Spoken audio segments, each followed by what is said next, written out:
اس کے بعد ہم بات کریں گے قربانی کی شروط کے بارے میں کہ اس کی شرطیں کیا ہیں۔ سب سے پہلی شرط یہ ہے کہ قربانی کرنے والا وہ اللہ رب العالمین کے لیے خالص قربانی کرے، یعنی کسی اور مقصد کے لیے نہ ہو، کسی رشتہ دار کو دکھانے کے لیے کہ بھائی میرے پاس تو بھائی اس دفعہ میں نے بہت مہنگا جانور، بڑا جانور لیا ہے۔ یہ ریاکاری ہو جائے گی، اور جب ریاکاری آ جائے گی تو ہمارا عمل جو ہے وہ برباد ہو جائے گا۔ دوسرا جو ہے، بندہ قادر ہو قربانی خریدنے پر، اس کے پاس استطاعت ہو، یہ نہ ہو کہ لوگوں سے قرضے مانگ مانگ کے، ہاں اگر اسے یہ پتہ ہے کہ میں قرضہ لے کر ایک وقت تک جلدی واپس کر سکتا ہوں اور اس وقت میرے پاس پیسے نہیں، کہیں سے آ جائیں گے میں واپس کر دوں گا، پھر ٹھیک ہے۔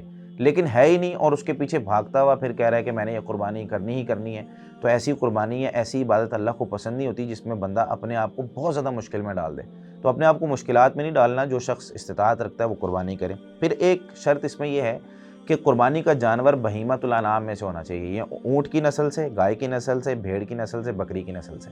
یہ نہ ہو کہ ہم جو ہیں وہ کوئی بھی حلال جانور قربان کرنے کی کوشش کریں، یا کئی لوگ جو ہیں وہ کسی بھی جانور کو کہ یار بھائی ٹھیک ہے یہ بھی حلال ہے نا تو اس کو بھی قربان کر دیتے ہیں۔ نہیں، یہ 4 قسم کے جانور، ان کی جو نسلیں ہیں ان سے قربانی ہو جاتی ہے۔ اسی طریقے سے قربانی میں ایک شرط یہ ہوتی ہے کہ قربانی میں کوئی عیب نہیں ہونا چاہیے۔ وہ عیب انشاءاللہ آگے میں ذکر کرتا ہوں کون کون سے ہیں۔